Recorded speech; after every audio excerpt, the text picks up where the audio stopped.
فلا أقسم بمواقع النجوم وإنه لقسم لو تعلمون عظيم إنه لقرآن كريم في كتاب مكنون لا يمسه إلا المطهرون تنزيل من رب العالمين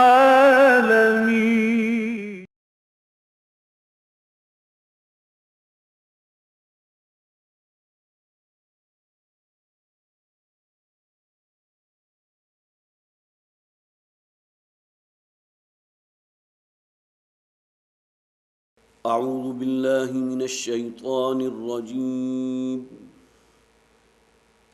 بسم الله الرحمن الرحيم.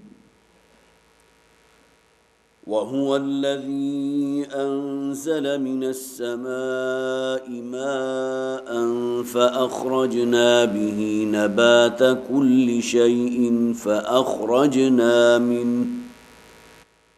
فأخرجنا منه خضرا نخرج منه حبا متراكبا ومن النخل من طلعها قنوان دانية وجنات من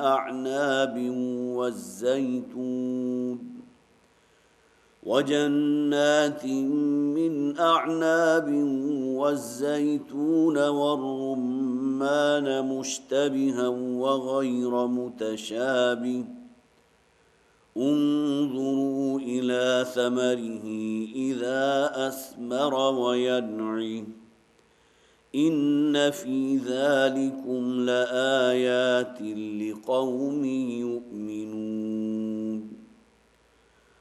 وجعلوا لله شركاء الجن وخلقهم وخرقوا له بنين وبنات بغير علم سبحانه وتعالى عما يصفون.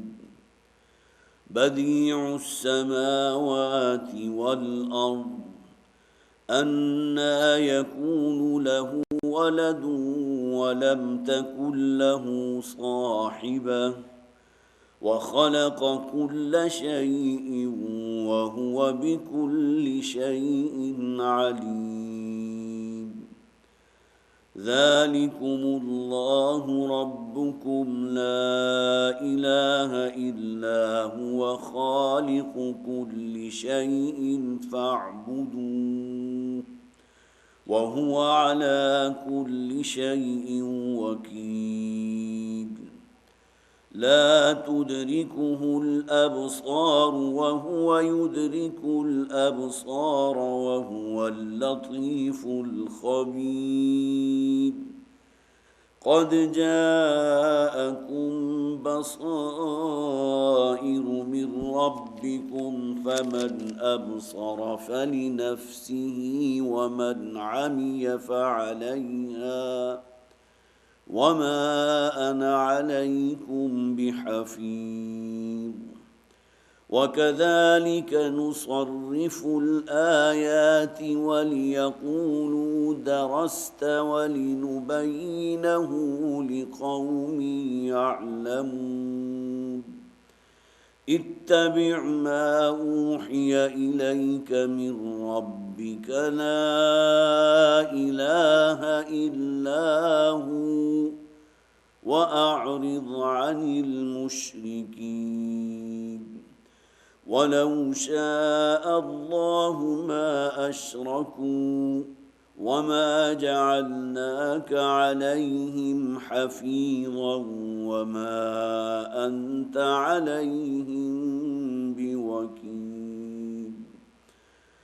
ولا تسبوا الذين يدعون من دون الله فيسبوا الله عدوا بغير علم كذلك زينا لكل أمة عملهم ثم إلى ربهم مرجعهم فينبئهم بما كانوا يعملون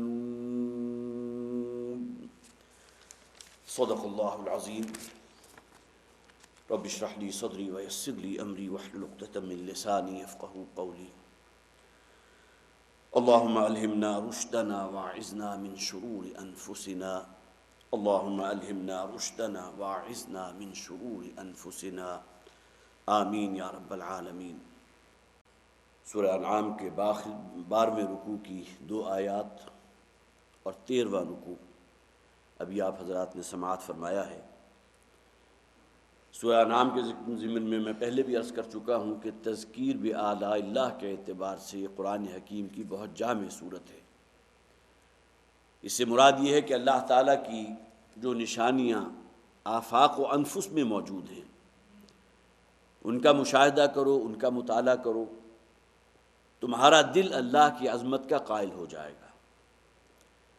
اندر سے ایک گواہی برآمد ہوگی کہ وہ اللہ ہے کہ جو علی کل شیء قدیر ہے، بکل شیء علیم ہے، وہی ہمارا خالق ہے، وہی مالک ہے، اسی نے ہماری ہر احتیاج کو پورا کیا ہے، اسی نے ہمیں زندہ رکھا ہے اور اس کے اختیار میں ہے، جب چاہے گا ہم پر موت وارد ہو جائے گی۔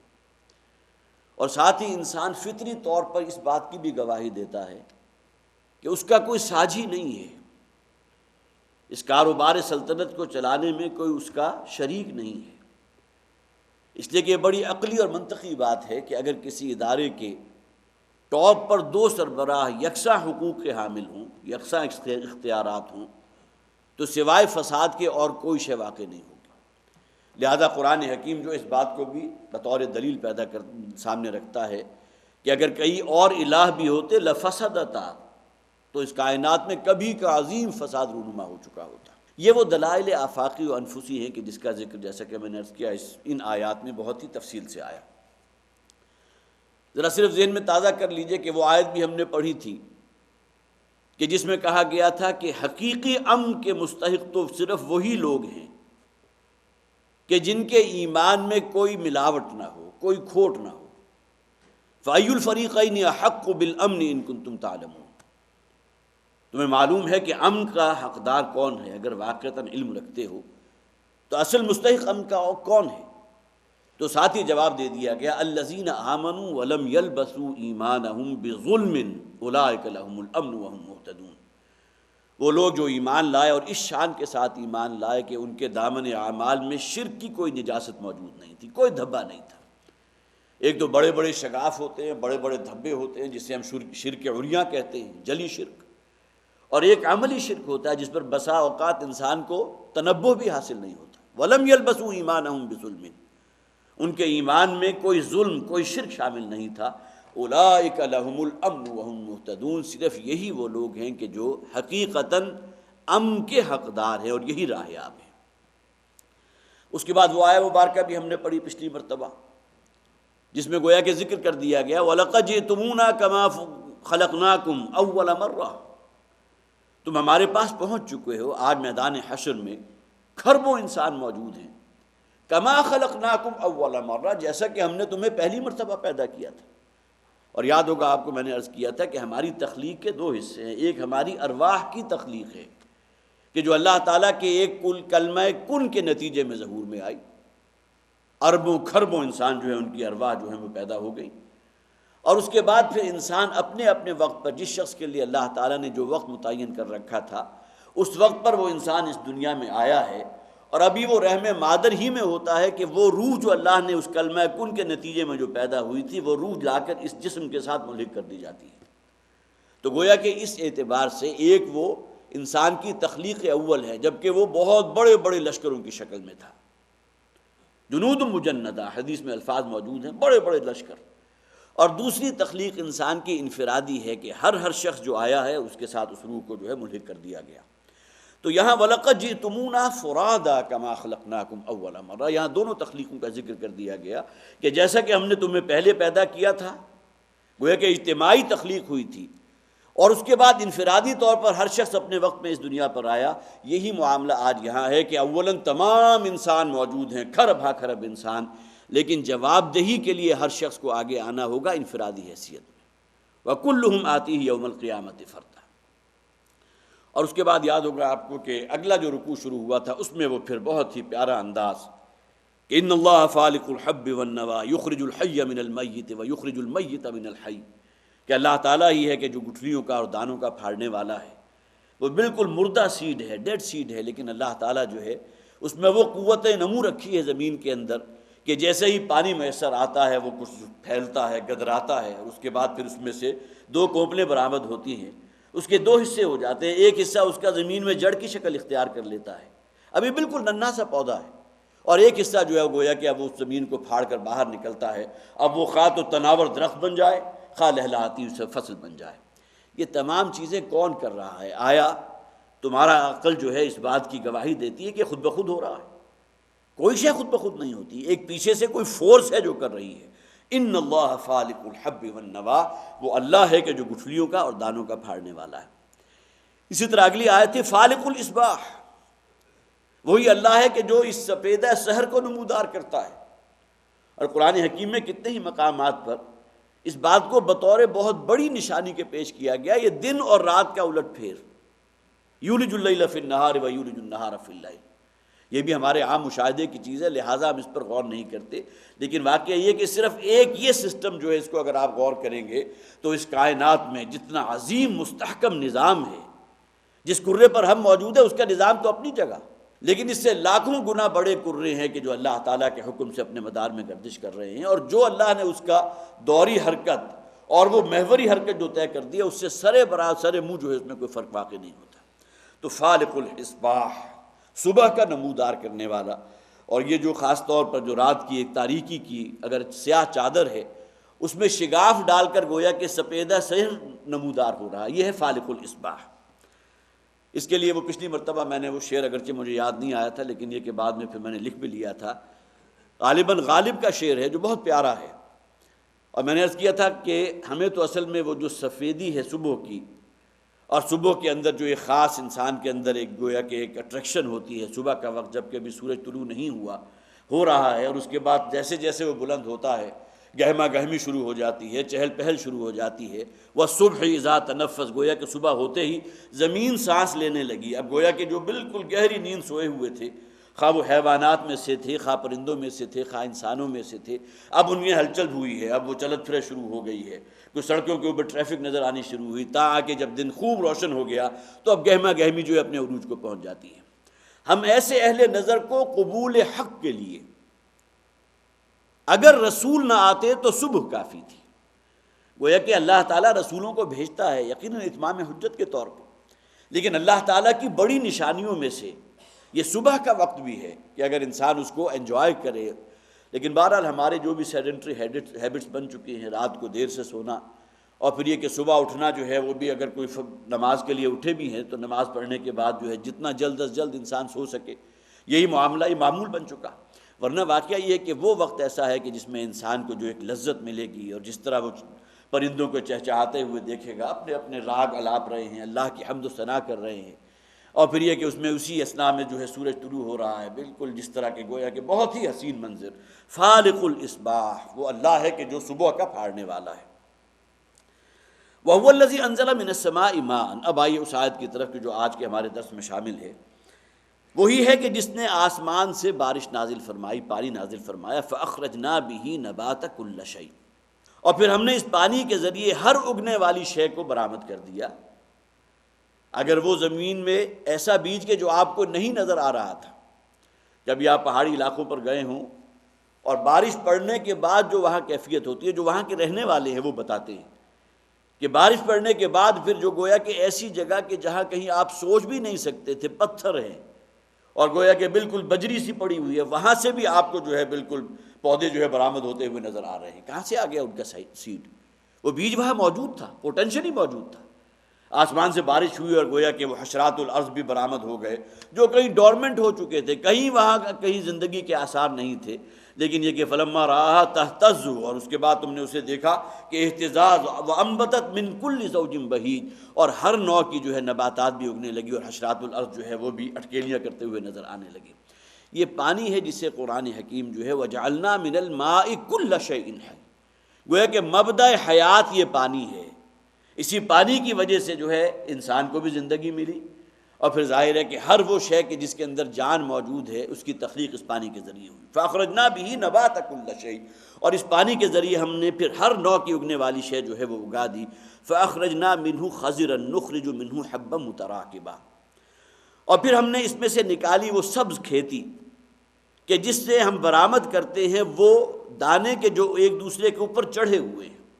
یہ غلہ اور اجناس، خواہ وہ گندم کا ہو، خواہ چاول ہو، خواہ اور نوع کے ہوں۔ یہ بھٹے کی مثال اگر آپ نے دیکھی ہو، اس کے اوپر کے چھلکے اتارے تو کس طرح موتیوں کی طرح جو ہے وہ جڑے ہوئے ہوتے ہیں، دانے ایک دوسرے کے اندر پیوست ہوتے ہیں، اور بہت سے دانے ایسے ہوتے ہیں جو اس نے ایک دوسرے پر سواری کیے ہوئے، حبا متراکبا، راکب کہتے ہیں سوار کو، گویا کہ ایسے دانے کے جو ایک دوسرے کے اوپر چڑھے ہوئے ہوں۔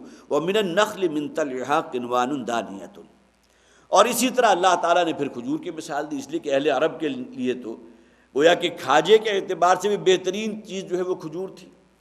جو کے ستو ہیں، کہیں جو ہے، اول تو ظاہر ہے کاشتکاری وہاں بہت کم ہوتی تھی، لیکن یہ کہ بہرحال پھر بھی جو کہیں نخلستان ہے، کہیں کچھ شے اگر برآمد ہو سکتی ہے تو کاربوہائیڈریٹس جو ہیں وہ تو وہاں سے پیدا ہو گئے، اور اس کے بعد جو آپ کا اصل جو جسے انرجی آپ حاصل کر سکیں گے، ظاہر ہے کہ کھجور سے برکت وہ کوئی شے نہیں ہے، تو کھجور بھی انواع و اقسام کی کھجوریں جو ہیں وہ موجود تھی۔ وَمِنَ النَّخْلِ مِن طَلْعِهَا قِنْوَانٌ دَانِيَةٌ، اور اسی طرح معاملہ ہے کھجوروں کا کہ جن کے گاپھے ہیں کہ جو اپنے بوجھ کی وجہ سے جھکے ہوئے۔ کھجوروں میں خاص طور پر آپ نوٹ کیجئے کہ ایک جو مین سٹیم ہے، جو اس درخت کی سٹیم چلی گئی، اس کے بعد اس میں سے ایک مین شاخ جو ہے وہ برآمد ہوتی ہے، وہ ٹاپ پر لگے ہوئے جہاں سے اصل میں وہ اس کے پتے نکل رہے ہیں، اور اس کے بعد ہر شاخ در شاخ ہوتے ہوئے آخر میں جو شاخ ہاتھ آئے گی، جو اکثر و بیشتر آپ کو اپنے ہاں بھی یہاں فروخت کے لیے جسے آپ ڈاٹ کہتے ہیں وہ مل جاتی ہے، اگر اصل لفظ تو اس کا ڈیٹ کا ہے لیکن وہ ڈاٹ کے نام سے ملتی ہے، وہ کچی کھجور، لیکن وہ بھی ایک بہت ہی خوبصورت منظر پیش کر رہی ہوتی ہے کہ ایک ہے اس کے ساتھ گویا کہ بڑی ترتیب کے ساتھ آلٹرنیٹ اسپائرل اس طرح جو ہے ایک ایک کھجور اس کے ساتھ ٹنگی ہوئی ہے، اور کئی اس طرح کی شاخیں مل کر ایک شاخ بڑی بنتی ہے، وہ کئی بڑی شاخیں مل کر ایک اور بڑی شاخ بنتی ہے۔ گویا کہ اگر آپ مین سٹیم جو ہے جہاں سے اصل وہ شاخ شروع ہو رہی ہے اس کو اگر کاٹیں گے تو اس کے اگر کھجوریں اتار بھی لیں تب بھی وہ خاصی بڑی ایک شے جو ہے آپ کو نظر آئے گی، جو اپنے دیکھنے میں بھی بہت خوبصورت ہے، اور پھر یہ کہ اس کے اور بھی بہت سے استعمالات ہیں کہ جو کیے جاتے ہیں۔ تو مِنَ النَّخْلِ مِن طَلْعِهَا قِنْوَانٌ دَانِيَةٌ، اور اس میں کھجور کے وہ گابھے ہیں کہ جن کے پھل کے گچھے وہ ہیں کہ جو اپنے بوجھ کی وجہ سے جھکے ہوئے ہیں۔ وَجَنَّاتٍ مِّنْ أَعْنَابٍ وَالزَّيْتُونَ وَالرُّمَّانَ مُشْتَبِهًا وَغَيْرَ مُتَشَابِهٍ، اور اسی طرح باغات ہیں انگور کے۔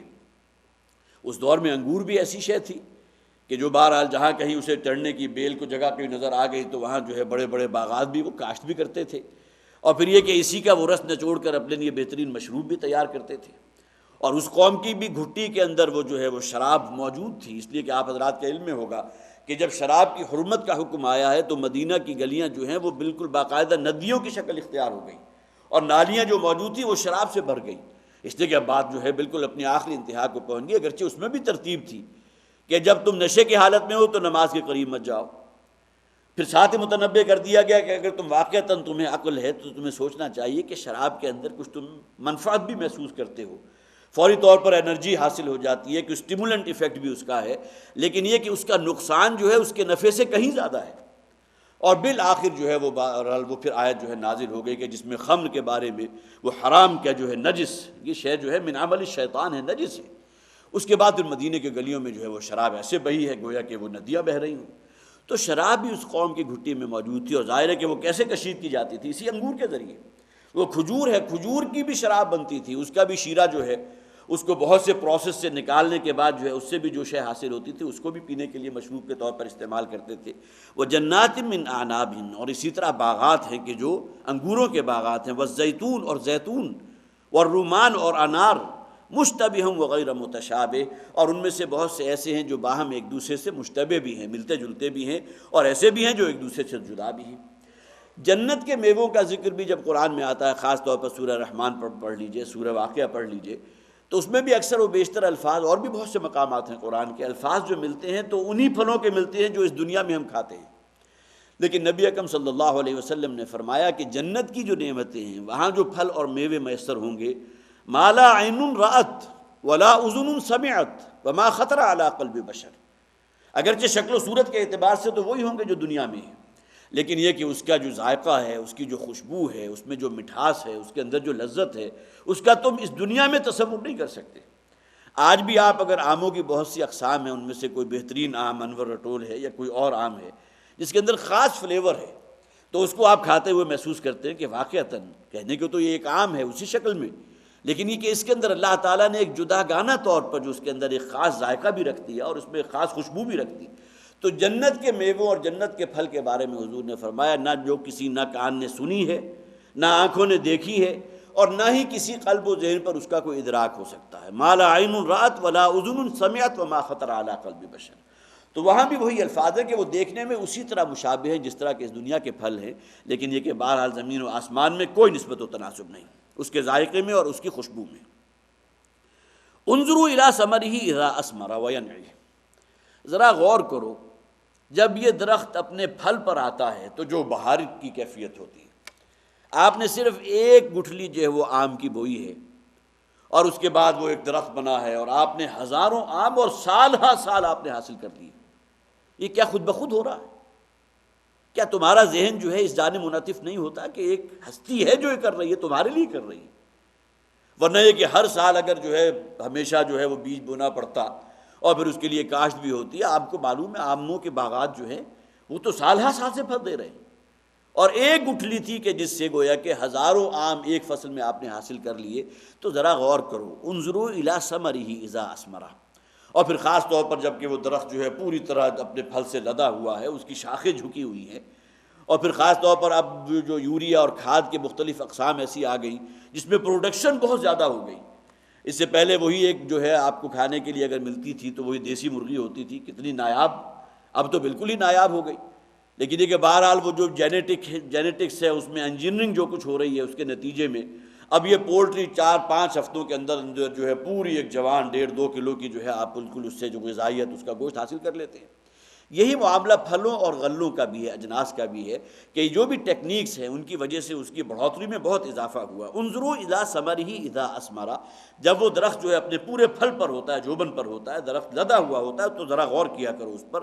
وینعی، اور خاص طور پر وہ وقت جب کہ اس پر ابھی صرف وہ اس کا دانہ جو ہے وہ نمودار ہوا ہے۔ آم کے درخت میں آم تو کہیں بعد میں لگے گا، اسے تو آم بننے میں ممکن ہے 3-4-5 ہفتے لگے، لیکن شروع میں وہ بورے کی شکل میں ہوگا، اور کوئی انسان سوچ بھی نہیں سکتا کہ یہ جو بر لگا ہوا نظر آ رہا ہے وہ ایک وقت وہ بھی آئے گا کہ مکمل آم بن جائے گا۔ لیکن یہ کہ یہ تو ہمارے مشاہدے کی چیزیں ہیں۔ تو خاص طور پر یہاں نوٹ کیجئے، انظروا الی ثمرہ اذا اثمر وینعی، ذرا غور کرو کہ وہ درخت کے جس میں صرف بور تھا، کہیں کوئی آثار نہیں تھے کہ یہ بور جو ہے تبدیل ہو کر آم کی شکل اختیار کر لے گا، اور پھر یہی درخت جب پوری طرح لد گیا ہے درخت جو اپنے پھلوں سے، تو یہ چیز بھی تمہیں گویا کہ اللہ تعالیٰ کی معرفت کا ایک چراغ اندر جلانے کی موجب بن سکتی ہے، بشرطے کہ انسان جو ہے اپنی باطنی آنکھ سے دیکھنے والا، وہ آگے اس کا ذکر آ رہا ہے جسے ہم بصیرت کہتے ہیں۔ ان فی ذالکم لآیات لقوم یؤمنون، یہ تو چونکہ ہمارے عام مشاہدے کی چیزیں ہیں لہٰذا ہمارا ذہن اس طرف منعطف نہیں ہوتا، ورنہ ان میں سے کسی ایک چیز پر بھی آپ مائکروسکوپ اگر فٹ کر لیں تو معلوم ہوگا کہ اللہ تعالیٰ کی خلاقیت کے کتنے بڑے بڑے مظاہر ہیں۔ یہ جو ہم کاٹن کا لباس پہنتے ہیں، کاٹن کہاں سے آئی؟ بہترین کپڑا آپ نے پہنا ہوا ہے، زیب تن کیا ہوا ہے، جو آپ کی گویا کہ شخصیت کو بھی نکھار رہا ہے، ستر پوشی بھی کر رہا ہے، موسم کے جو تغیر و تبدل ہیں ان سے بھی آپ کو بچا رہا ہے۔ لیکن یہ کہ وہ جو سیڈ ہے کپاس کا، اس کی کیا حیثیت ہے؟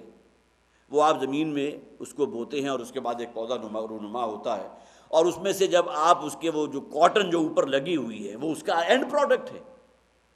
بہت سے حضرات نے تو شاید ممکن ہے کہ وہ پودا دیکھا ہی نہ ہو، اور اس میں جو ایک حسین منظر پیدا ہوتا ہے، جو اس کے مختلف جو ہے ڈویژنز ہو جاتی ہیں، شروع میں تو ایک جو ہے کوپل کی شکل میں ہوتا ہے، پھر وہ گدراتا ہے، اور پھر جب خوب اوپر سے جو سورج کی تمازت اس پر بنتی ہے تو وہ پھٹ جاتا ہے، اور بالکل اس میں سے ابلتی ہوئی جو ہے یہ کاٹن جسے روئی کہتے ہیں وہ برآمد ہو جاتی ہے۔ اب وہ ایک بیج تھا، اس کی حیثیت کیا ہے اور اس سے آپ نے کیا شے حاصل کر لی، کیا یہ سب کچھ خود بخود ہو رہا ہے؟ تو یہ وہ تمام چیزیں جسے قرآن کہتا ہے ان فی ذالک لآیات، یقیناً اس میں نشانیاں ہیں، لیکن کن لوگوں کے لیے؟ لأولی الالباب، لقوم یعقلون، ان لوگوں کے لیے جو عقل و خرد سے کام لینے والے ہیں، جو ہوش مند لوگ ہیں۔ تو ان فی ذالکم لآیات لقوم یؤمنون، یقیناً اس میں نشانیاں ہیں، اللہ کی خلاقیت کے بڑے بڑے مظاہر ہیں ان لوگوں کے لیے جو یؤمنون ہیں، جو ایمان لانے والے ہیں۔ ایک کافر بھی ان چیزوں کا مشاہدہ کرتا ہے، وہ سمجھتا ہے خود بخود ہو رہا ہے۔ بڑے سے بڑا سائنسدان، جہاں ہم ابھی نہیں پہنچے، عام انسان کا جو ادراک کا شعبہ ہے، ڈویژن وہاں تک نہیں پہنچی، لیکن وہ اپنے اس الیکٹران مائکروسکوپ کے ذریعے، یا یہ کہ فرض کیجئے کہ خلا میں وہ دیکھ رہا ہے، بڑی بڑی جو ہے ہبل سے اس نے جو ہے ٹیلیسکوپس ایجاد کر لی ہیں، لیکن یہ سب کچھ دیکھنے کے باوجود اسے جو ہے اس کا دل اللہ کی طرف مائل نہیں ہوتا، وہ کھو جاتا ہے اسی صناعی کے اندر۔ اس کا دل اگرچہ گویا کہ اعتراف تو ہوتا ہے اس کائنات کی بے پناہ جو ہے اس کی گہرائی اور گہرائی اور پنہائیاں جو کچھ بھی ہیں، لیکن اس کے باوجود یہ کہ اس کا دل تو اللہ کی طرف راغب نہیں ہوتا، منعطف نہیں ہوتا۔ جبکہ ان چیزوں سے اصل گویا کہ معرفت وہ لوگ حاصل کرتے ہیں، ان فی ذالک لآیات لقوم یؤمنون، جو اللہ پر ایمان رکھنے والے ہیں۔ یہ چیزیں ان کے دلوں میں اللہ پر ایمان کے جذبات کو اور مزید بڑھانے کا موجب بنتی ہیں، مزید اللہ کی معرفت ان میں پیدا ہوتی ہے۔ وَجَعَلُوا لِلَّهِ شُرَكَاءَ الْجِنَّ وَخَلَقَهُمْ، اور انہوں نے اللہ تعالیٰ کے ساتھ کچھ شریک ٹھہرا لیا ہے جنات کو بھی۔ اب یہ انسان کی گویا کہ عقل کا ماتم کرنا چاہیے کہ اس نے صرف بجائے اس کے کہ اللہ کو پہچانتا، اپنے خالق اور مالک تک پہنچتا، وہ جنات کو اپنا معبود قرار دیے بیٹھے۔ اور یہ اہل عرب کے ہاں تو باقاعدہ یہ ان کا وتیرہ بن چکا تھا کہ اگر کہیں انہیں سفر درپیش ہے اور کسی وادی میں وہ جا کر ٹھہر رہے ہیں، تو جو ان کا رہنما ہوتا تھا وہ اس وادی میں داخل ہونے سے پہلے علی الاعلان اس کا اعلان کیا کرتا تھا کہ ہم اس وادی کے جن کی پناہ میں آتے ہیں۔ اب یہ دیکھیے الفاظ جو ہیں، اللہ کی پناہ حاصل کرنی چاہیے۔ اعوذ باللہ من الشیطان الرجیم، یہ شیطان کون تھا؟ جنات میں سے تھا، کان من الجن۔ تو گویا کہ ہم جنات سے اللہ کی، شیاطین سے اللہ کی پناہ میں آتے ہیں، جبکہ ان لوگوں کا معاملہ یہ تھا کہ وہ اگر کہیں وادی میں جا کر رات انہیں گزارنی، اب اندیشہ ہے اس وادی کا کوئی جن بھی ہوگا، کہیں وہ ہمیں کوئی نقصان نہ پہنچا دے، لہٰذا وہ جا کر جو ہے وہاں پہلے انہیں اعلان کیا جاتا تھا کہ ہم گویا کہ بہت بلند آواز سے کہ اس وادی کا جو بھی جن ہے ہم اپنے آپ کو اس کی پناہ میں دیتے ہیں کہ وہ ہمیں تنگ نہ کرے، ہمیں تکلیف نہ پہنچائے۔ تو یہ ان لوگوں کا معاملہ ہے، وَجَعَلُوا لِلَّهِ شُرَكَاءَ الْجِنِّ، کہ انہوں نے اللہ کے ساتھ شریک ٹھہرا رکھا ہے جنات کو بھی۔ وَخَلَقَهُمْ، درحال کہ اللہ نے انہیں پیدا کیا تھا۔ جنات کو کس نے پیدا کیا؟ اللہ نے پیدا کیا۔ وَخَرَقُوا لَهُ بَنِينَ وَبَنَاتٍ بِغَيْرِ عِلْمٍ، اور ان لوگوں کا اگلا جرم یہ ہے کہ انہوں نے اللہ تعالیٰ کے ساتھ جو ہے بیٹے اور بیٹیاں بھی وابستہ کر دی، بغیر کسی علمی بنیاد پر۔ انہوں نے اپنے آپ پر قیاس کیا کہ جس طرح ہماری اولاد ہوتی ہے، کسی بادشاہ کے بھی اولاد ہے، اسی طرح اللہ تعالیٰ بھی بہت بڑا بادشاہ ہے، اس کے بھی اولاد ہے۔ ان میں سے بہت سے ایسے تھے جو گویا کہ جن کی طرف اللہ نے اپنے رسولوں کو بھیجا تھا، لیکن یہ کہ انہوں نے رسول کو اللہ کا بیٹا قرار دے دیا۔ حضرت مسیح علیہ السلام ہے، حضرت عزیر علیہ السلام ہے۔ اسی طرح یہی جو اہل عرب تھے، انہوں نے فرشتوں کو اللہ کی بیٹیاں قرار دے رکھا تھا۔ تو وَخَرَقُوا لَهُ بَنِينَ وَبَنَاتٍ بِغَيْرِ عِلْمٍ، انہوں نے اللہ کے ساتھ جو ہے بیٹے اور بیٹیاں بھی جڑ دی ہیں، بغیر علم، ناحق، بغیر کسی علمی بنیاد پر۔ سبحانہ، اللہ تعالیٰ ان تمام تصورات سے پاک ہے، وہ بلند و بالا ہے۔ یہ جو انسان کی ذہنی جو لمیٹیشنز ہیں، اس کی وجہ سے اللہ تعالیٰ کے ساتھ اس نے جو مختلف جو ہے آلائشیں کہیں اپنی ذہنی اعتبار سے عقیدے میں جو شامل کر رکھی ہیں، اللہ تعالیٰ ان تمام چیزوں سے ورا ہے۔ سبحانہ وتعالی عما یشرکون، اور وہ بلند ہے عما یصفون، ان تمام چیزوں سے جسے یہ اللہ تعالیٰ کے ساتھ متصف کر رہے ہیں۔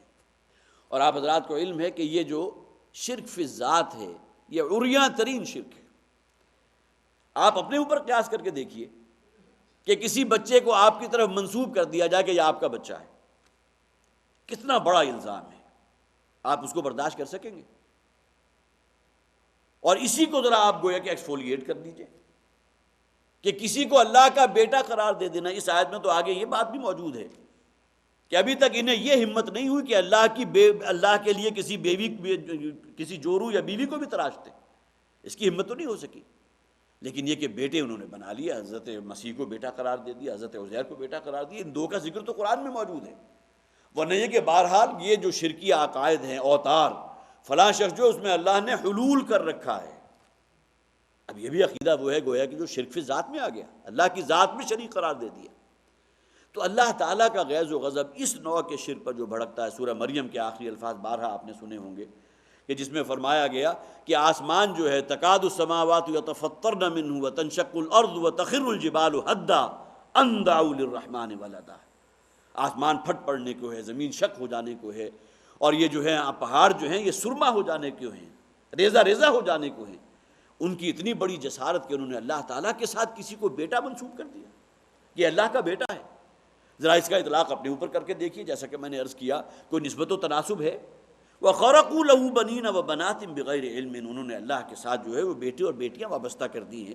سبحانہ وتعالی عما یصفون، یقینا اللہ تعالیٰ بلند ہے، پاک ہے ان تمام چیزوں سے جو اللہ تعالیٰ کے ساتھ یہ موصوف کر رہے ہیں، موسوم کر رہے ہیں۔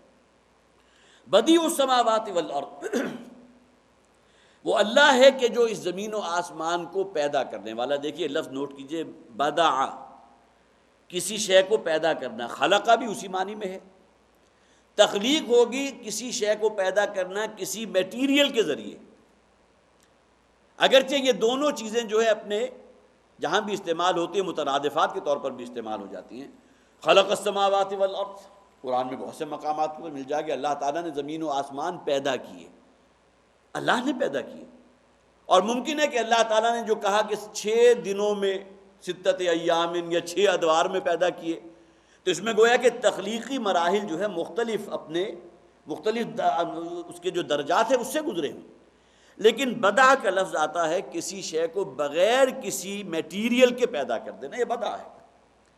اسی سے نوٹ کیجئے لفظ بدعت نکلا، بدع، اسے بدیع السماوات، زمین و آسمان کو پیدا کیا لیکن کوئی میٹیریل پہلے سے موجود نہیں تھا جس سے پیدا کیا، اسی سے لفظ بدعت نکلا۔ یہاں بدعت کو خاص طور پر نوٹ کر لیجئے، ایسی شے ایجاد کر لینا دین میں کہ جس کا سرے سے کوئی وجود نہ ہو۔ ایک تو یہ ہے کہ ردے پر ردا رکھنا، کوئی شے تھی آپ نے اس کے ساتھ اضافے کر دیے، ایک وہ شے جس کا سرے سے کوئی وجود ہی نہیں ہے، جس طرح یہاں بدیع السماوات، کسی میٹیریل کے بغیر اللہ تعالیٰ نے زمین و آسمان کو پیدا کیا، کریشن ایکس نہیلو جسے کہتے ہیں۔ تخلیق وہ ہے کہ کوئی شے ہے کہ جس سے پیدا کیا، لیکن جیسا کہ میں نے عرض کیا یہ خلق اور بدع یہ دونوں الفاظ جو ایک دوسرے کے مترادفات کے طور پر بھی استعمال ہوتے ہیں۔ تو بدعت وہ شے ہوئی کہ جس کا کوئی سرے سے وجود ہمارے دین میں نہیں تھا، یہی لفظ بدع ہے جو بدعت کی شکل اختیار کی کہ اس کو دین کے نام پر شروع کر دیا۔ بدیع السماوات والارض، اس زمین و آسمان کا پیدا کرنے والا ہے بغیر کسی شے کے، بغیر کسی میٹیریل کے۔ انا یکون لہ ولد ولم تکن لہ صاحبہ، یہ ذرا انہیں گویا کہ ان کی عقل کا ماتم کیا گیا کہ ممکن ہے کہ اس کا کوئی بیٹا ہو، ذرا حال ہے کہ اس کی کوئی بیوی ہے ہی نہیں، ولم تکن لہ صاحبہ۔ کسی دین و مذہب میں آج تک، جیسا کہ میں نے عرض کیا، تحقیق کر لیجئے، کہیں اللہ کے ساتھ اس کی زوجہ کا ذکر آپ کو نہیں ملے گا، بیٹوں کا ذکر مل جائے گا۔ تو بڑی منطقی سی بات ہے، گویا کہ تمہارا جو دعویٰ ہے کسی کو بیٹا کہنے کا، وہ دعویٰ اس طرح سے باطل ہے، اس کی کوئی بنیاد ہی نہیں۔ تمہارے مشاہدے کی چیز ہے کہ اولاد تو تب ہوتی ہے کہ جب کہ بیوی ہو، شوہر اور بیوی ان کے ملاپ سے اولاد پیدا ہوتی ہے نا۔ اللہ کے لیے تم نے بیٹے تخلیق کر دیے، تو فرمایا انا یکون لہ ولد، کیوں کر ہو سکتا ہے اس کے کوئی بیٹا، کیسے ممکن ہے؟ ولم تکن لہ صاحبہ، ذرا حال ہے کہ اس کی کوئی جورو نہیں ہے، کوئی عورت نہیں ہے، کوئی بیوی نہیں ہے۔ وخلق کل شیء وہو بکل شیء علیم، اسی نے سب کو پیدا کیا ہے۔ جسے تم کہتے ہو کہ اللہ کے بیٹے، ان کا پیدا کرنے والا، ان کا خالق و مالک بھی اللہ ہے۔ اپنی اولاد کا پیدا کرنے والا کوئی شخص اپنے آپ کا ادعا نہیں کر سکتا کہ میں نے اپنی اولاد کو پیدا کیا، پیدا تو اللہ نے کیا۔ سورہ واقعہ کے آخری رکوع جو ہے اس میں بڑا پیارا انداز ہے، انتم تخلقونہ ام نحن الخالقون، بظاہر بالکل بے جان پانی ہے، اس میں ایک زندگی پیدا کر دینا اور بالآخر مختلف مراحل سے گزارتے ہوئے ایک مکمل انسانی شکل میں ایک بچہ جو ہے وہ تخلیق ہو گیا۔ انتم تخلقونہ، کیا وہ تخلیق کے مختلف مدارج جو ہیں کیا تم نے اس پر گزارے ہیں؟ تم اس پر قدرت رکھتے تھے، تم نے اس کی تخلیق کی ہے۔ ام نحن الخالقون، یا یہ کہ تخلیق ہماری ہے، ہم ہیں اس کے پیدا کرنے والے. تو وہی بات یہاں فرمائی گئی، وَخَلَقَ كُلَّ شَيْءٍ، اسی اللہ نے سب شے پیدا کی ہے، ہر شے کا پیدا کرنے والا وہ ہے. وَهُوَ بِكُلِّ شَيْءٍ عَلِيمٌ، اور وہ ہر شے کا علم رکھتا ہے. ذَلِكُمُ اللَّهُ رَبُّكُمْ، یہ ہے تمہارا رب اللہ. یہ اللہ ہے جو تمہارا رب ہے، جس کی گویا کہ خلاقیت کے کتنے بڑے بڑے مظاہر ہیں جن کا ذکر پچھلی آیات میں کیا گیا. انواع و اقسام کے پھل ہیں، میوے ہیں، اور پھر تم غور کرو کہ جب وہ پھل جو ہے ابھی اپنے بالکل ابتدائی شکل میں ہوتا ہے، بور کی شکل میں ہوتا ہے، کوئی سوچ بھی نہیں سکتا کہ اس سے ایک بڑی شے جو ہے وہ برآمد ہو جائے گی، خواہ بہت بڑا پھل ہو جسامت کے اعتبار سے، خواہ چھوٹے چھوٹے پھل ہوں. تو یہ تمام چیزیں ذالکم اللہ ربکم، یہی اللہ ہے کہ جو تمہارا رب ہے، یہی تمہارا پیدا کرنے والا ہے، یہی تمہاری ہر احتیاج پوری کر رہا ہے. لا الہ الا ہو، اس کا کوئی شریک نہیں ہے، کوئی ساجی نہیں ہے کوئی معبود سوائے اللہ کے. خالق کل شیء، وہی ہے ہر شے کا پیدا کرنے والا. ظاہر ہے کہ ان کے ہاں یہ بھی ایک گویا کہ جسے صنم پرستی کہتے ہیں، تو اسلام جو موجود تھے تو ان میں یہ بھی تھا فلاں تخلیق جو ہے فلاں دیوتا نر اولاد دینے والا ہے. اگر کسی کے ہاں بیٹیاں ہیں اور وہ جو ہے نر اولاد حاصل کرنا چاہتا ہے، بیٹا حاصل کرنا چاہتا ہے، تو فلاں دیوی ہے، فلاں دیوتا ہے، اس کے چرنوں میں جا کر جو ہے کچھ میں جو ہے اس کے ساتھ کرو کوئی معاملہ ڈنڈوت کا، اس کے لیے کوئی حلوے ماڈے تقسیم کرو تو تمہیں بیٹا مل جائے گا.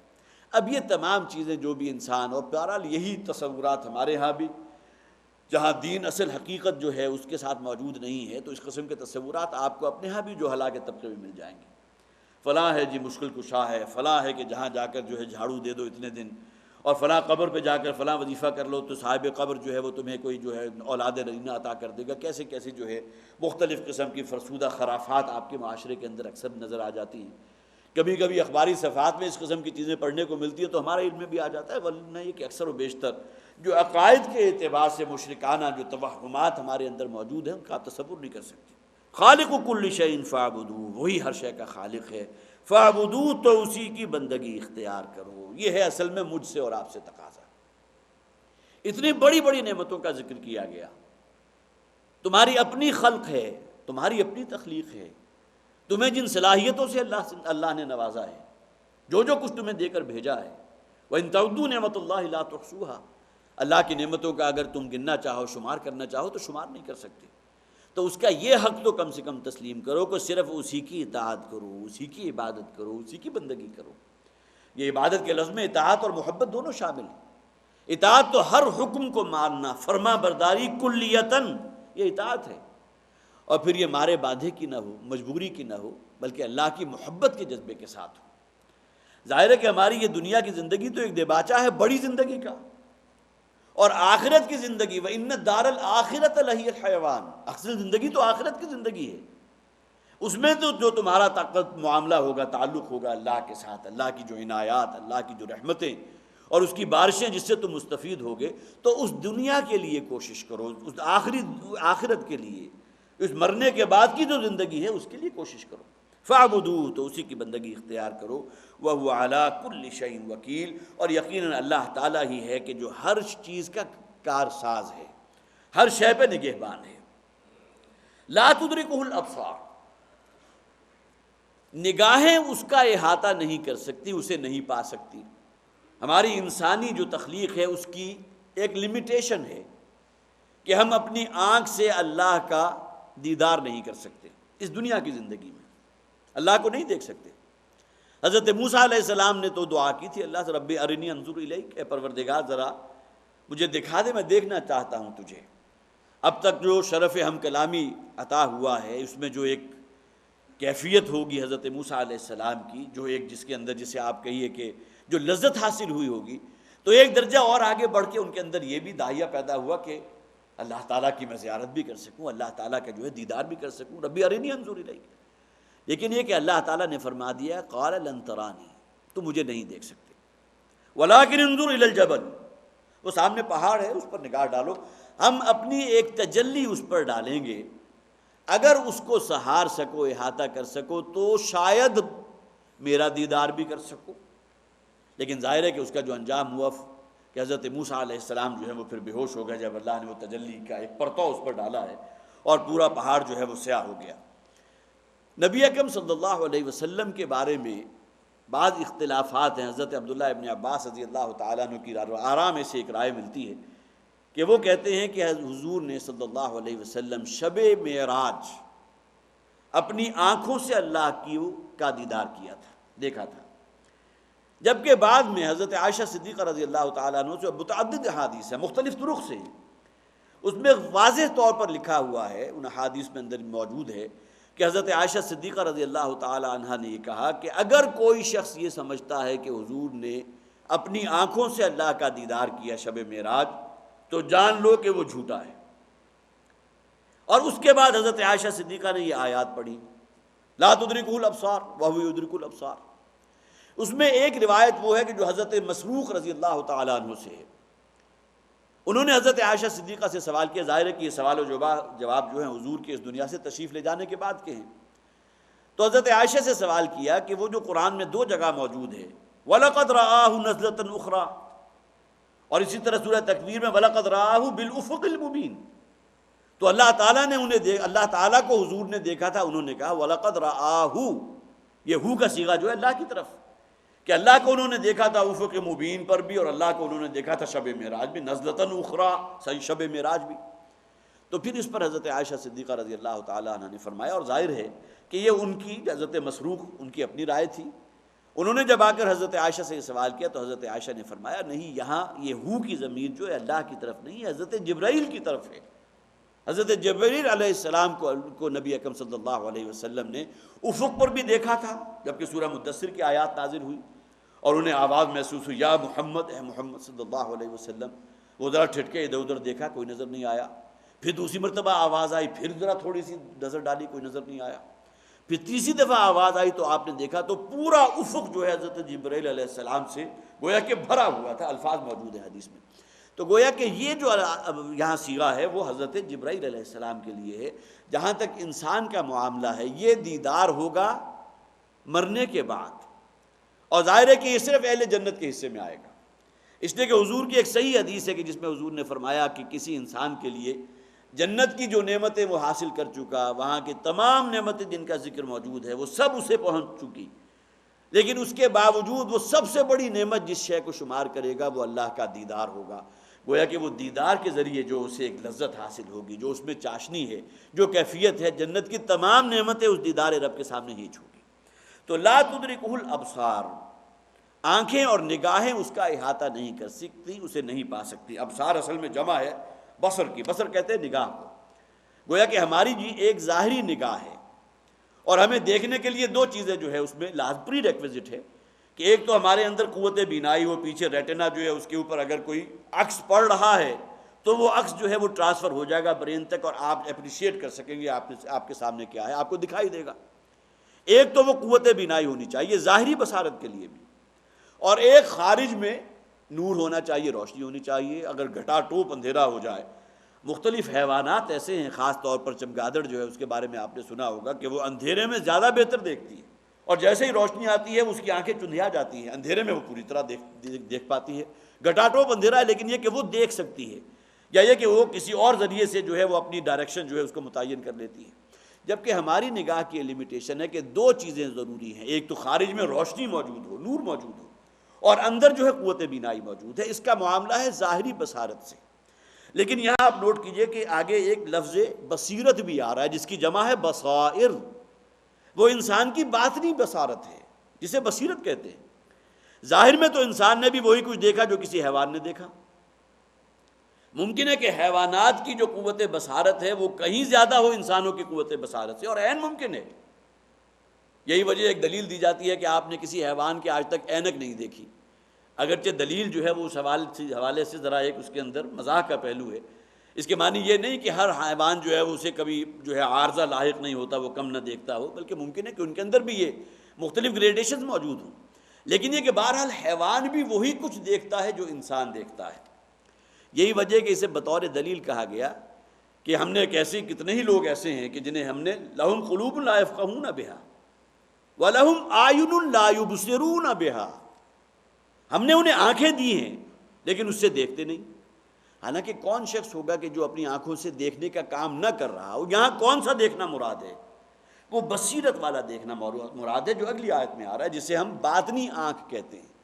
کسی شے کو دیکھنے کے بعد کوئی عبرت حاصل کرنا، کسی شے کو دیکھنے کے بعد اللہ کے جاہ و جلال اور اللہ کی تخلیق، اللہ کی خلاقیت، اس کا جو ہے اعتراف انسان کے دل کے اندر پیدا ہونا، یہ ہے بصیرت، وہ باطنی آنکھ کا دیکھنا۔ ایک ظاہری دیکھنا ہے، ایک باطنی دیکھنا ہے۔ لا تدرکہ الابصار، یہ تمہاری ظاہری آنکھ جو ہے وہ اللہ کو نہیں پا سکتی، اللہ کا احاطہ نہیں کر سکتی، اللہ کو نہیں دیکھ سکتی۔ وَهُوَ يُدْرِكُ الْأَبْصَارَ، دراحال ہے کہ اللہ تعالیٰ جو ہے اس کو تو ہر شے اس کے سامنے موجود ہے، وہ تمہاری نگاہوں کو پا لیتا ہے۔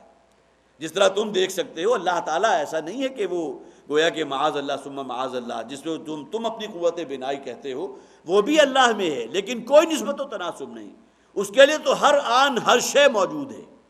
جبکہ ہمارے سامنے جو چھوٹی سی ایک اگر آپ سامنے اسکرین لگا دیں تو مجھے کچھ معلوم نہیں کہ پیچھے کیا ہو رہا ہے، ہماری نگاہیں جو ہے بڑی محدود ہیں۔ وَهُوَ يُدْرِكُ الْأَبْصَارَ، وہ پا سکتا ہے آنکھوں کو۔ وَهُوَ اللطیف الخبیر، اور وہ انتہائی باریک بین بھی ہے اور ہر شے سے باخبر بھی ہے۔ قَدْ جَاءَكُمْ بَصَائِرُ مِن رَبِّكُمْ، یہاں وہ لفظ بصیرت آ گیا۔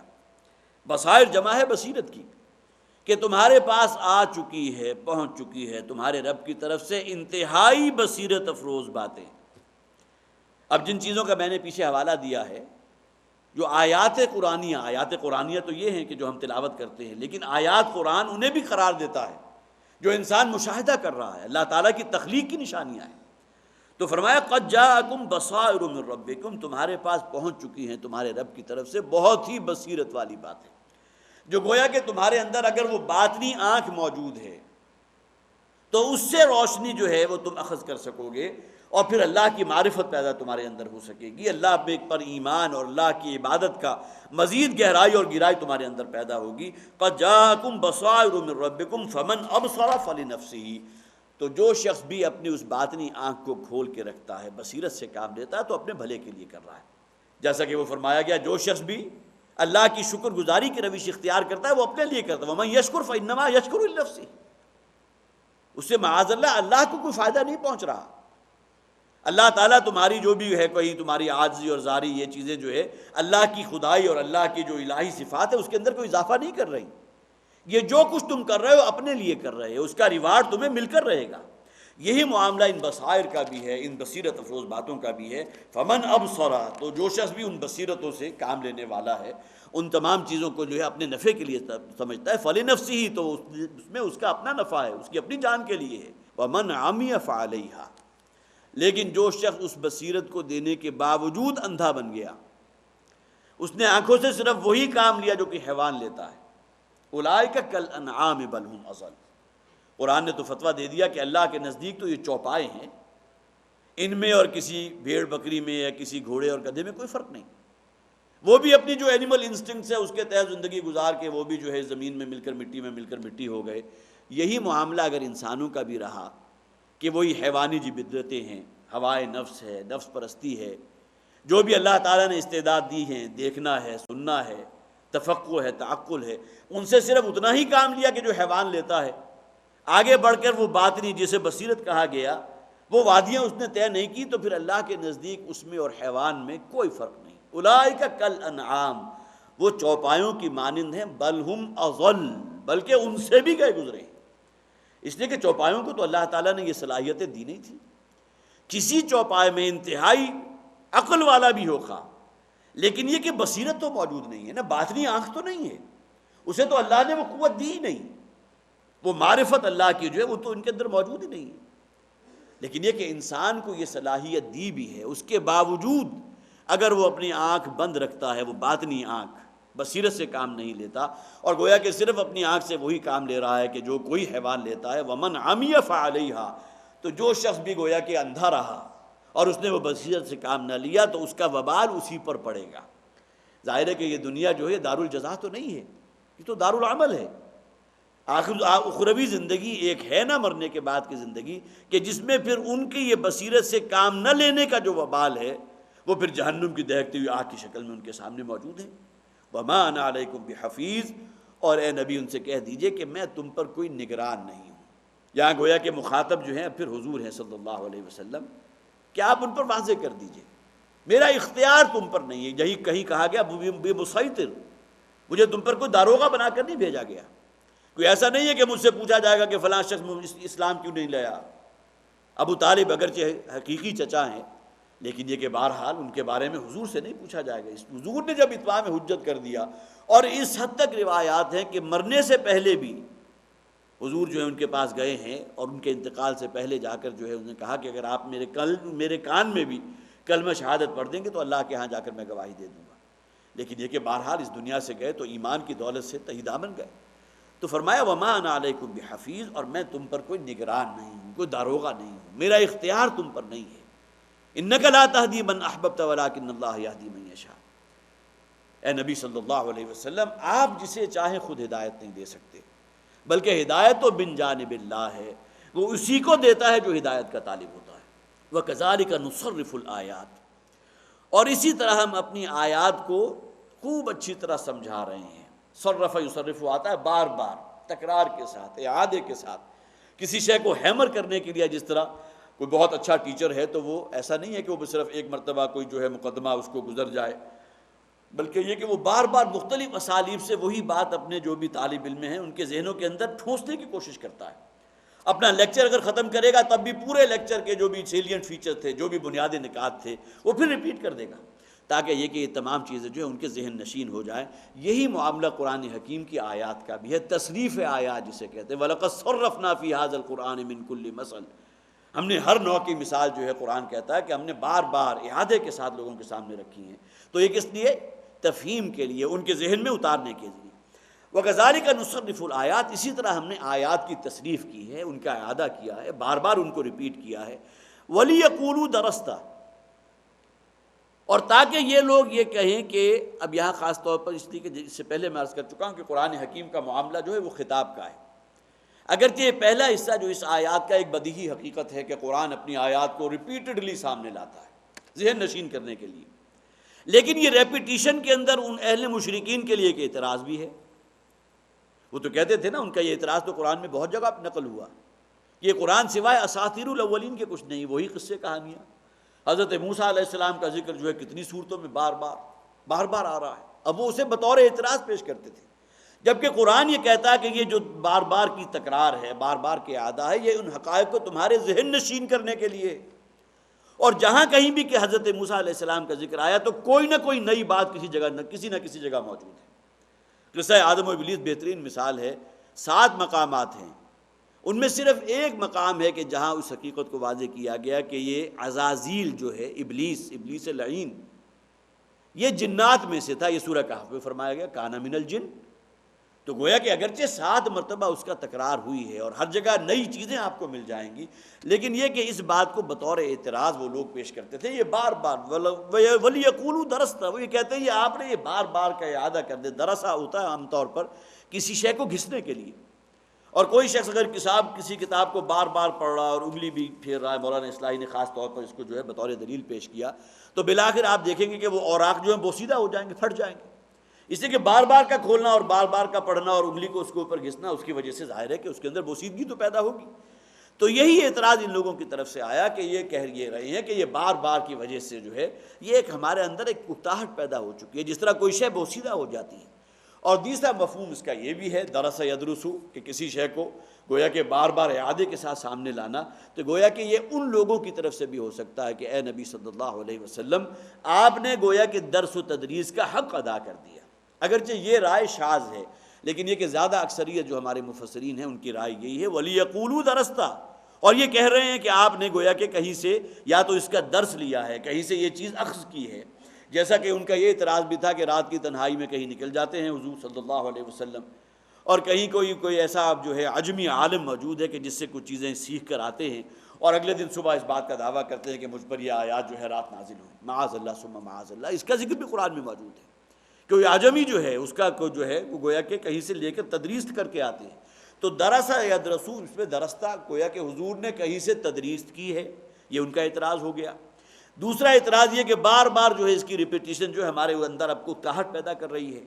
اور تیسری بات یہ ان لوگوں کے لیے وَلِنُبَيِّنَهُ لِقَوْمٍ يَعْلَمُونَ، تاکہ ہم پوری طرح واضح کر دیں ان لوگوں کے لیے جو حقیقت علم رکھنے والے ہیں کہ نبی اکرم صلی اللہ علیہ وسلم نے درس و تدریس کا حق ادا کر دیا.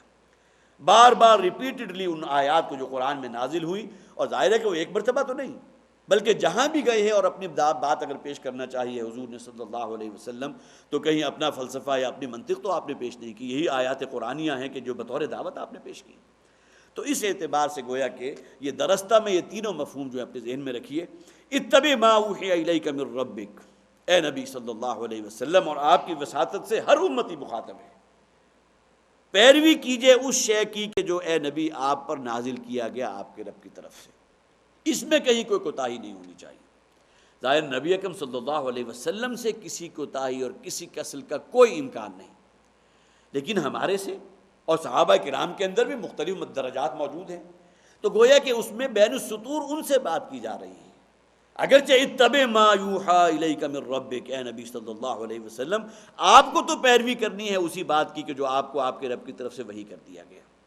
آپ کی بات میں، آپ کے قول میں کہیں کوئی نرمی، کہیں کوئی مداہنت پیدا نہ ہو، کہیں ایسا نہ ہو کہ آپ کے دل میں بھی یہ خیال آ جائے کہ اگر اس میں کہیں کوئی نرمی پیدا ہو جائے تو کیا جب کہ ان سرداروں میں سے، ان مشرکین کے جو بڑے لیڈرز ہیں، ان میں سے کچھ لوگ ایمان لے آئے، اور ان میں سے ایک شخص بھی اگر ایمان لائے گا تو وہ گویا کہ پیش خیمہ بن جائے گا، اپنے تمام فالوورز این بلاک وہ اسلام میں داخل ہو جائیں گے۔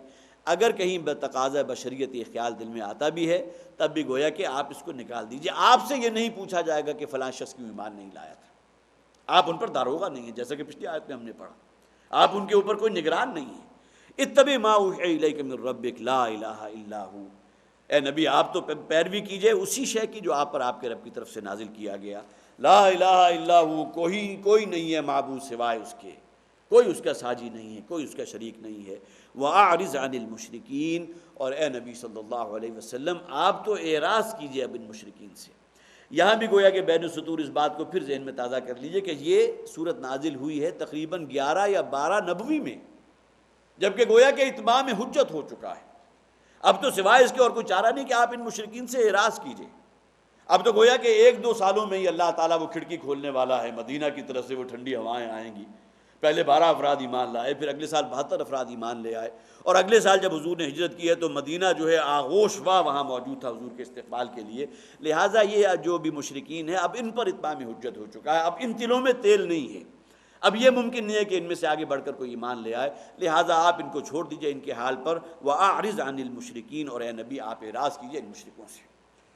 بارک اللہ لی ولکم فی القرآن العظیم ونفعنی وإیاکم بالآیات والذکر الحکیم۔